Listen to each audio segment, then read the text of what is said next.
Hey, welcome to Wizards Whimsy. I'm your host, Patrick. Today we're continuing the discussion of the ban that happened on September 23rd, 2024. Now, there's a lot of stuff that's come up. There's a lot of things that people are discussing. So first, let's go ahead and get the main stuff out of the way. Do not threaten people, okay?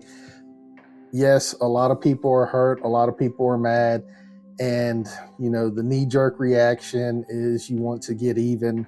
So you come out and you start saying very hateful, mean things, death threats to people that you've never even met. It's insane. Don't do it. Stop it. I've also noticed on some, groups that people are planning on going and pub stomping casual players. Just bringing nothing but high-powered decks to the table and just trying to, get some kind of payback or something to casual players. Do not do that, okay? Yes, it's understandable how angry some people are. I mean, I myself have 3 mana crypts, maybe 4. I haven't gone through all my boxes to see, but I know I have 3 mana crypts, 2 Jeweled Lotus, and a Dockside and a Nadu. So I do feel that. I don't feel it as hard as people that have invested in it and look at this as an investment. It is a collectible card game, and there is monetary value associated with collecting, and I understand that. But these are cards that I play with, that I use, that have no intention of really getting rid of unless some kind of emergency came up to where I needed to unload cards and get some kind of value out of them. So I don't have that hurt or that pain. I did not go out and spend hundreds of dollars on these cards. I actually opened them in packs. A couple of them are from the first mystery booster that I opened up. Some of them are from the master sets.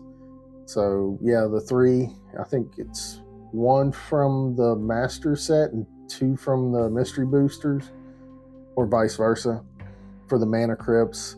The Dockside, bought that in the pre-con. I actually bought it late, so it was probably, I don't know, 5-6 months ago that I bought the pre-con.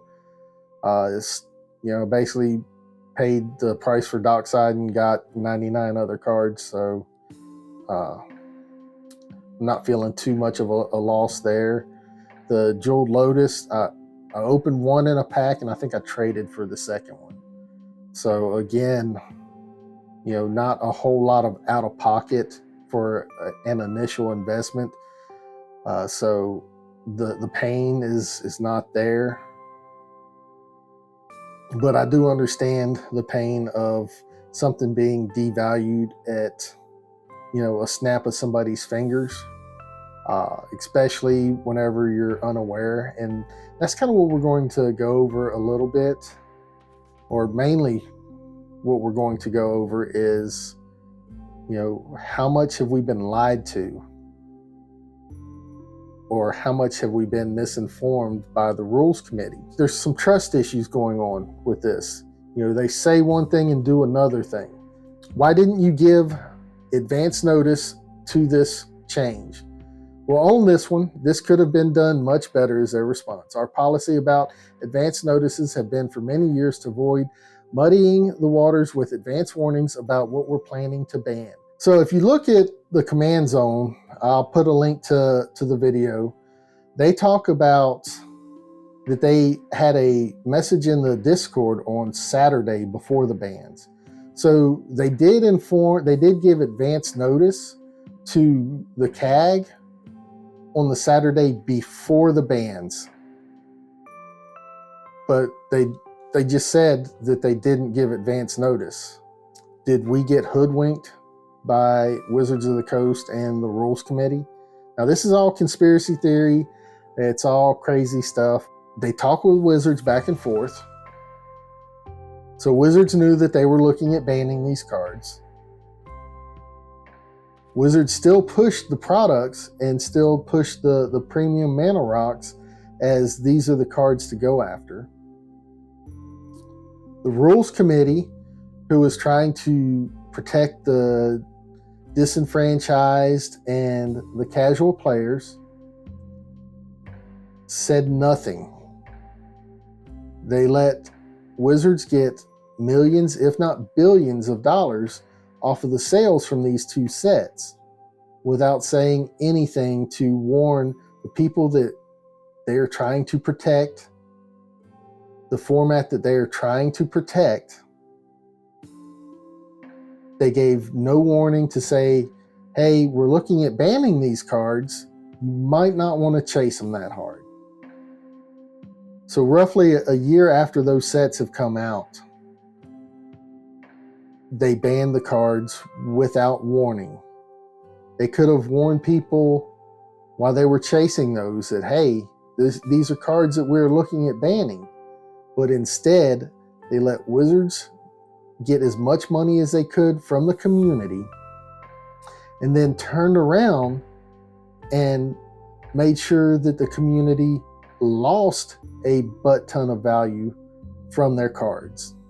If you check out that Command Zone video, you will see that they did know and they did understand the financial impact that banning these two cards was going to have. Now, if you look at the banned cards themselves, Mana Vault, Jeweled Lotus, Dockside Extortionist, and yes, even Nadu, those are primarily CEDH cards. Wasn't that long ago, month and a half ago, CEDH, there was an attempt, a piss poor attempt, to break away from Commander and develop their own rules committee and their own ban list. Now, there was a lot of stuff that came out from it, so that's why I say it was a piss poor attempt. But was this payback? Like, how dare you try to take power from us? Because it does feel very targeted towards CEDH. Is that the case?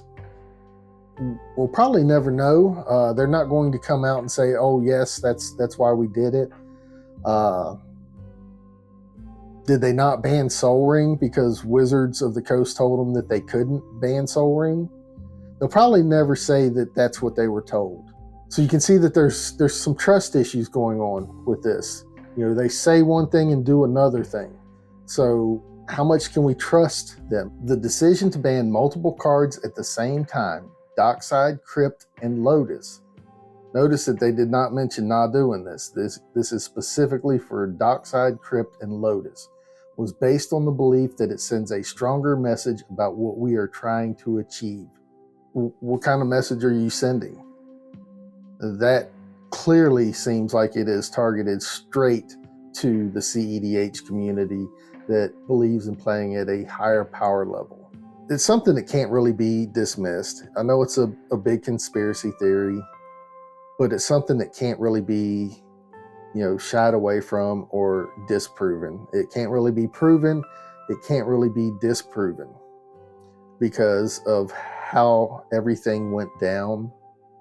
It does cause the community to wonder, to think about, well, what's next? What are they going to do next? They said that they wanted to send a clear message that was not very clear.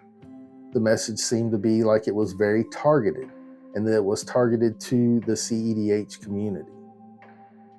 Because all four cards are CEDH cards. The Mana Rocks and Dockside are staples of CEDH.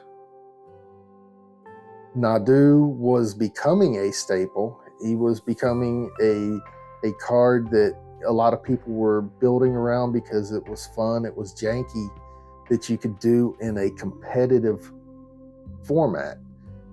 It's not very often, and whenever you're playing a competitive game, that you get to do crazy stuff.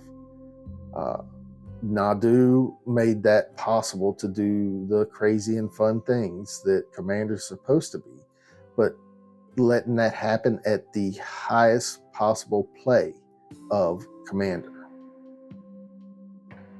So that's my thoughts on this. Agree, disagree. It's just something to think about and to, ask the question, does power corrupt, and does absolute power corrupt absolutely? Until next time, keep slinging those spells.